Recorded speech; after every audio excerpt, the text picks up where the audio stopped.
ஆனா நான் அந்த நம்பிக்கையை அண்ணன் மேல வைக்காம போயிட்டேன்.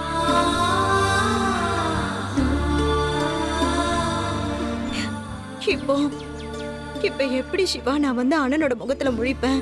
அக்கா, அவர் நம்ம அண்ணன்கா. அவர்லாம் உன்னை தப்பாவே நினைக்க மாட்டாரு.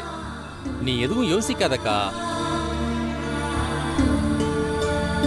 டேய் சீனு, என்னடா அப்படியே நின்னுட்டு இருக்க? சொல்ற அம்மா கிட்ட.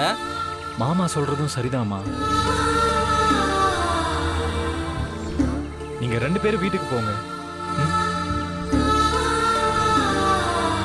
ஏய், அவங்க 2 பேர் மட்டுமா? அப்ப நீ வரமாட்டியா? என்னதான் மாமா வீட்டை விட்டு வெளியே போக சொல்லிட்டாருல. டேய் சீனு, அது அண்ணன் கோவத்துல பேசுனதுடா. அண்ணன் கண்டிப்பா உன்னை மன்னிச்சு ஏத்துப்பாரு. வாங்க வாங்க, எல்லாம் நம்ம வீட்டுல போய் பேசிக்கலாம் வாங்க. இந்த பாரு, நமக்கு நம்ம குடும்பம் இருக்கு. அது நம்ம வீடு பத்மா. நாம இல்லாம எப்படி? வா, அங்கேயே போலாம். வாங்க, நம்ம வீட்டுக்கு போலாம். வாங்க வாங்க வாங்க போலாம் வாங்க. வாங்க. டேய் வாடா. வா.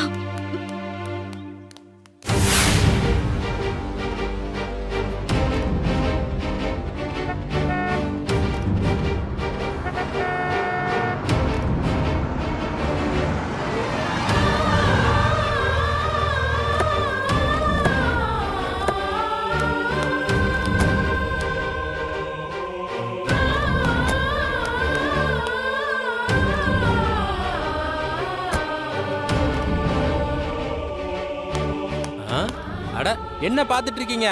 வாங்க உள்ள. வாங்க. பத்மா போ. வாப்பா சீனு. மாமா சொல்லாம நான் எப்படிமா உள்ள வர முடியும்? நீங்க போங்க.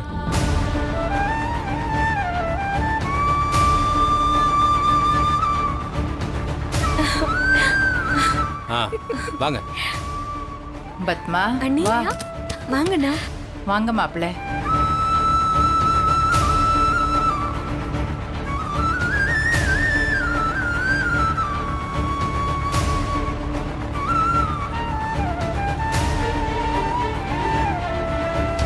திரும்பவும் இந்த வீட்டுக்குள்ள வரதுக்கு எங்களுக்கு தகுதி இருக்கா இல்லையான்னு தெரியல. இங்கிருந்து வெளியில போனதுக்கு அப்புறம் தான் எங்களுக்கு என்ன மதிப்பு இருக்குன்னு எங்களுக்கே தெரிஞ்சது.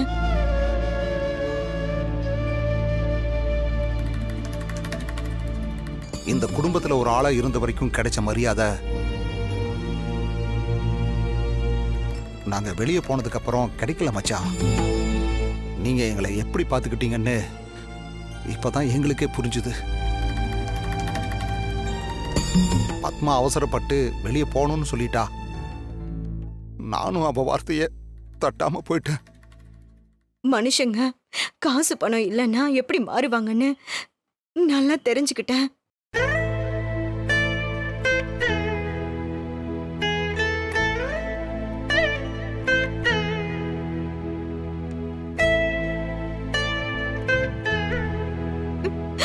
அண்ணே, அண்ணே, அண்ணே, என்ன மன்னிச்சிருங்க அண்ணே. ஐயோ பத்மா, நீ எதுக்கு என்கிட்ட எல்லாம் மன்னிப்பு கேக்குற? உன் மேல எந்த தப்பும் இல்ல. இல்ல அண்ணே, நடந்த எல்லாத்துக்குமே நான் உங்களதான் காரணம் சொன்னேன்.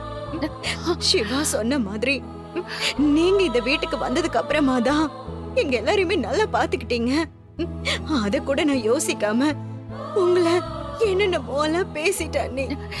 இங்க பாரு, எனக்கு எந்த வருத்தமோ கோவமோ இல்ல பத்மா. நீ இங்க இருந்து போயிட்டியேன்னு நினைச்சுதான் நான் ரொம்ப கஷ்டப்பட்டேன். நம்ம குடும்பம் இப்படி கண்ணு முன்னாடியே பிரிஞ்சிட்டு இருக்கேன்னு கவலையா இருந்தது. ஆனா நீ இப்ப திரும்ப வந்துட்டல, அதுவே எனக்கு பெரிய சந்தோஷம். இத பாரு, இன்னொரு தடவை இந்த மாதிரி இப்படி வீட்டை விட்டெல்லாம் போக கூடாது, என்ன புரிஞ்சுதா? சரியா? அட, எங்க யாராலையும் தாங்கிக்க முடியாது.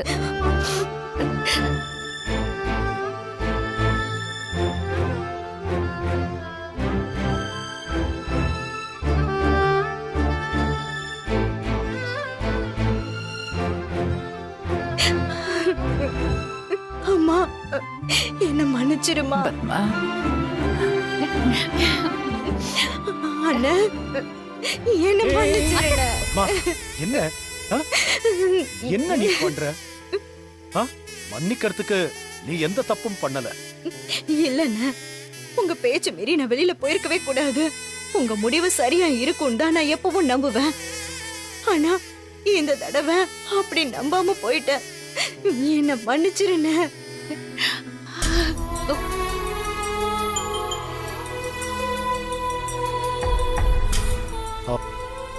பத்மா,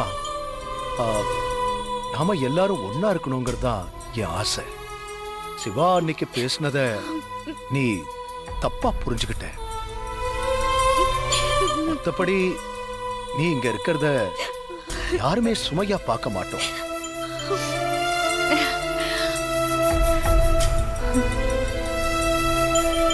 எந்த காரணத்தை கொண்டும் இந்த குடும்பம் பிரிஞ்சிடக்கூடாது. அம்மா கூட கொஞ்ச நேரத்துக்கு முன்னாடி சொன்னாங்க, பத்மாவை நீ வெளியே போக விட்டுருக்க கூடாது, ஏன் தடுக்கலைன்னு கேட்டாங்க. இந்த வீட்ல எல்லாருக்குமே முடிவெடுக்கிற எல்லா உரிமையும் இருக்கு. அதனாலதான் நான் உன்னை தடுக்கல. அது மட்டும் இல்ல, என் தங்கச்சிய பத்தி எனக்கு எனக்கு ரொம்ப நல்லா தெரியும். அதனால இங்கே எல்லாரையும் விட்டுட்டு இருக்க முடியாது. அண்ணே, என்ன மன்னிச்சிடுண்ணே. உங்க பாசம் என்னன்னு எனக்கு புரிஞ்சிருச்சுண்ணே. என்ன மன்னிச்சிருண்ணே. என்ன மன்னிச்சிருண்ணே.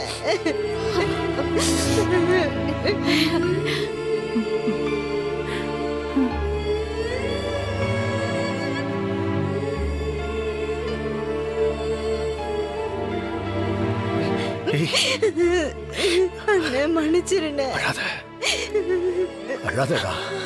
நீ கண்டிப்பா திரும்ப வருவேன்னு எனக்கு நம்பிக்கை இருந்தது. அதே மாதிரி நீ வந்துட்ட. நம்ம குடும்பம் எப்பவும் ஒன்னாத்தான் இருக்கணும். ம்?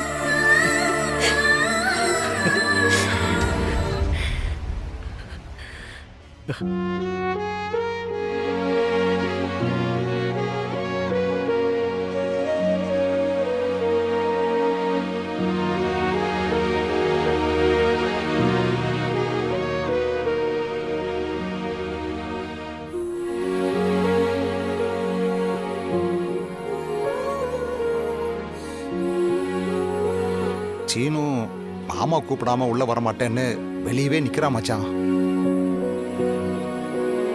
வேற எங்கேயும் போக மாட்டேன்னு சொல்றான். சீனோ,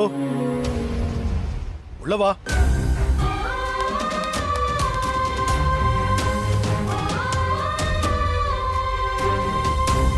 சீனு வா. மாமா, என்ன மன்னிச்சிருங்க மாமா, மன்னிச்சிருங்க. நான் பண்ணது பெரிய தப்பு மாமா.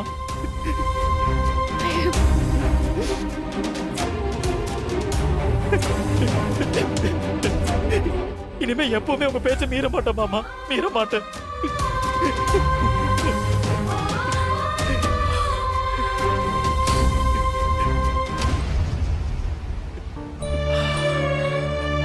அழாத சீனு, அழாத. நானும் உன்னை அடிச்சிருக்க கூடாது. ஏதோ கோபத்துல. நீங்க எவ்வளவு வேணா என்ன அடிங்க மாமா, நான் வாங்கிக்கிறேன். ஆனா வீட்டை விட்டு மட்டும் போக சொல்லாதீங்க மாமா. அது என்னால தாங்கிக்க முடியாது. எனக்கு உங்களை விட்டு வேற யாரு இருக்கா மாமா? உங்க முடிவுதான் என் முடிவு. நீங்க என்ன சொன்னாலும் நான் கேட்கிறேன் மாமா, என்ன சொன்னாலும்.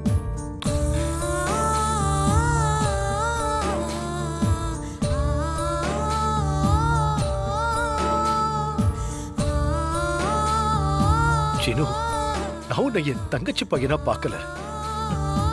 உன்னை முதலா உன்னை கையில வாங்கின இல்ல, அப்பல இருந்து உன்னை என் சொந்த மகனா தாண்டா கண்ண பார்த்தேன். உன்னை அடிச்சப்போ என் கோபம் உன் பேர்ல மட்டும் இல்ல, என் வளர்ப்பு தப்பா அடிச்சோங்கிற கோபம் தான்.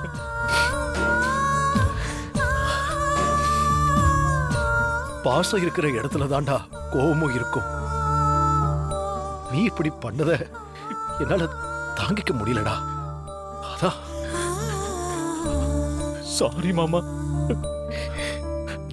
அழாதடா. என்ன மன்னிச்சிடுங்க அத்தை. தெரியாம நான் பண்ணிட்டேன். ஐயோ அப்பா, சீனு மாமா இங்கே இருக்கலாம்ல. ஏய், அவன் இந்த வீட்டு பையன் தானே. அவன் எங்க போவான்? இங்கதான் இருப்பான். சீனு, மாமா இங்க வா. சொல்லுங்க மாமா. மாமா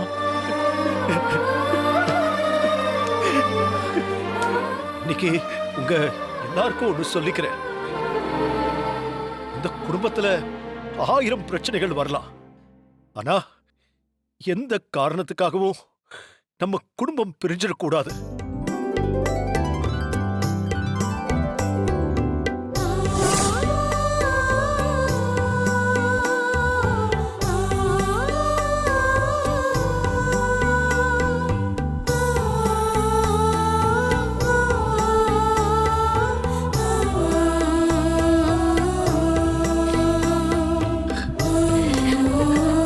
அப்பா நானும்.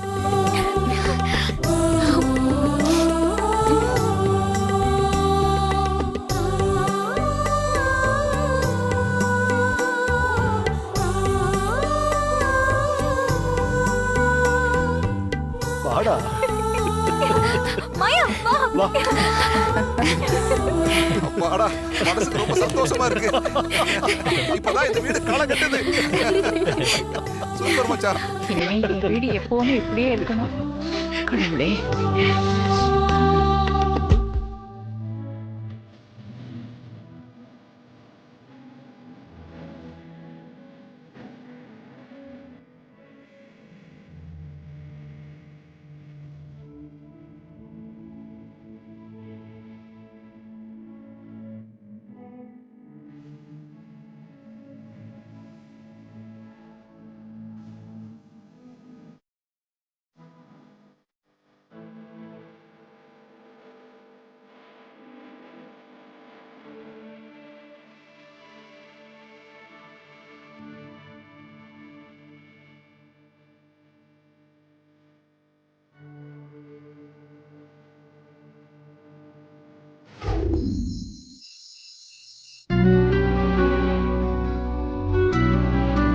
இந்த குடும்பமும் கல்யாணத்தை வேண்டான்னு சொல்லிட்டாங்க. அவங்களுக்கே விருப்பம் இல்லாதப்போ யாரும் கட்டாயப்படுத்த கூடாது.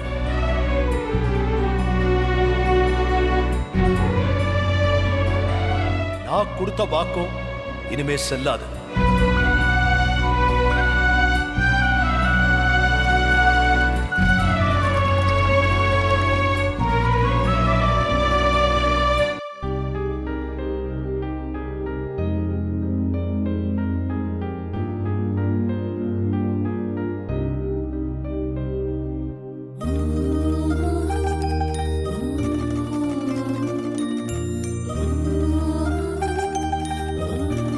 சாரி மாயா.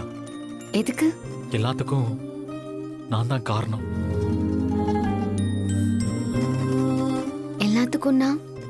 நடந்த எல்லா பிரச்சனைக்கும் தான். நீ சொன்னதை கேட்டிருந்தா இவ்வளவு நடந்திருக்காது. ஆனா இப்ப சொல்ற மாயா, இன்னொரு தடவை இந்த மாதிரி எப்பவுமே யோசிக்காம முட்டாள்தனமா நடந்துக்க மாட்டேன். It's okay Seenu. இதுல ஒன்னையும் தப்பா சொல்ல முடியாது. சில விஷயங்கள் நம்ம கையில இல்ல. நடக்கணும்னு இருந்தா அது நடந்துதான் ஆகும். யாராலையும் அது தடுக்க முடியாது. இனிமே எந்த தப்பான விஷயமும் நடக்காது மாயா. நான் நடக்கவும் விட மாட்டேன்.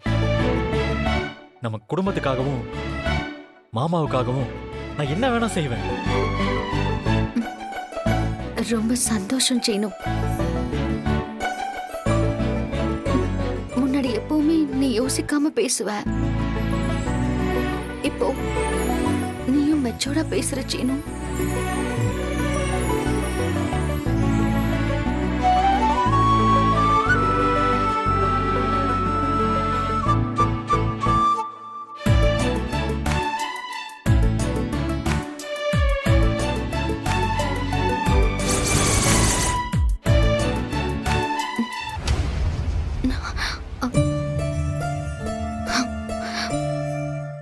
ஒரு விஷயம் மாயா, என்ன? எனக்கு இப்பதான் உன் மேல இன்னும் லவ் அதிகமாயிருக்கு.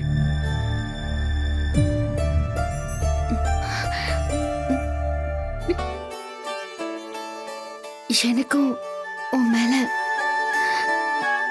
லவ் இன்னும் அதிகமா இருக்கு சீனு.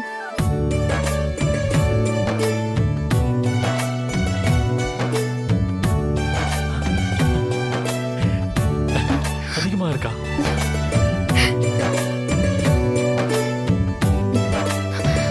ஆனா சீனு, இது நடக்குமா? வேண்டாம், எதுவும் சொல்லாத மாயா.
என்னங்க ஆச்சு?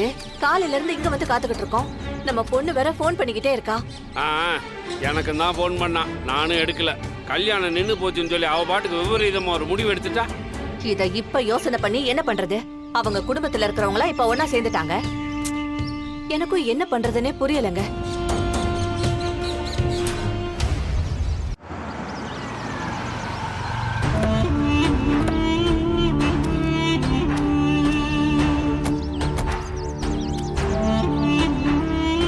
லிங்க வாங்க போலாம். எங்க போலான்றீங்க? எங்களை இங்க வர சொல்லிவிட்டு வேற எங்க போலான்றீங்க? பக்கத்து ஊர்ல தான் ஒரு சித்த வைத்தியசாலை இருக்கான், அங்கதான். என்ன சித்த வைத்தியசாலையா? ஆமா, அங்க போனா எவ்வளவு பெரிய பைத்தியமா இருந்தாலும் கொஞ்ச நாள்லயே சரி பண்ணிடுவாங்களாமே. உடனே வாங்க போலாம். ஏங்க, பைத்தியக்கார ஆஸ்பத்திரிக்கு நான் ஏங்க வரணும்? நீங்க பண்ணிருக்கிற பைத்தியக்கார வேலைக்கு வேற என்ன செய்ய முடியும்? என்ன பண்ணி தொலைச்சிருக்கீங்க? ஓஹோ, விவரம் தெரிஞ்சுதான் வந்திருக்கீங்க போல இருக்கு. என்ன வேலை பார்த்துருக்கீங்க நீங்க? ஒரு நாள் கல்யாண வேலையா நாங்க வெளியூர் போயிட்டோம், வந்து பார்த்தா அதுக்குள்ள இப்படி ஒரு வேலையை பார்த்து வச்சிருக்கீங்க.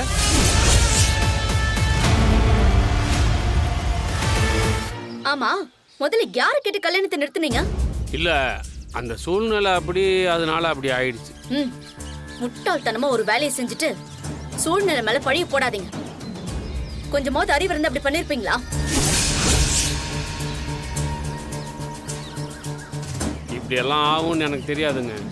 ஒரு முடிவெடுக்கிறதுக்கு முன்னாடி என்கிட்ட ஒரு வார்த்தை கேட்டிருக்கலாம்ல. ஏங்க, அந்த ரகுராம் குடும்பத்தை நடுரோட்டு கொண்டு வரணும்னு சொல்லி தானே நாம ரெண்டு பேரும் சேர்ந்து போராடிக்கிட்டு இருக்கோம். இப்ப பொங்கி வந்த பொங்க பானைய கல்லெறிஞ்சு உடைச்சிட்டியா? அவர் ஏதோ அவசரப்பட்டு பண்ணிட்டாரு. அப்படி என்ன அவசரம் வந்துருச்சு உங்களுக்கு?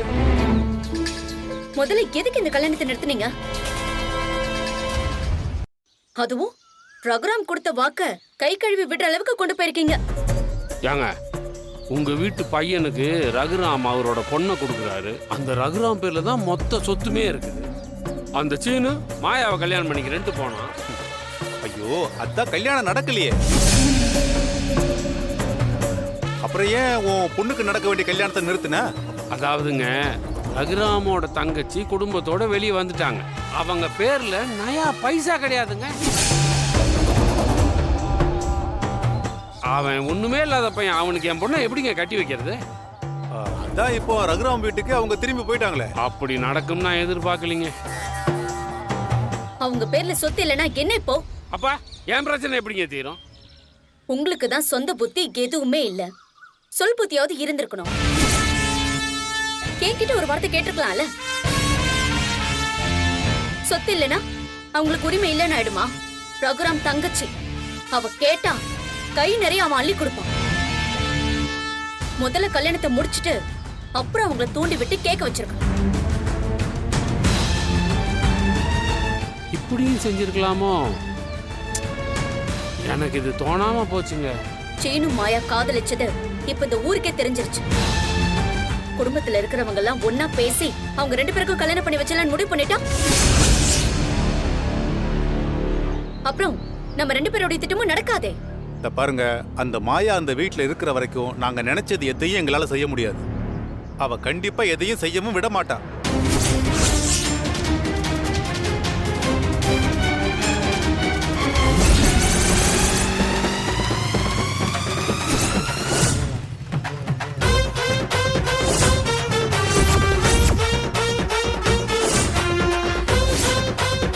என்னங்க, சம்மந்தி வீட்ல இருந்து வராங்க. ஆமா.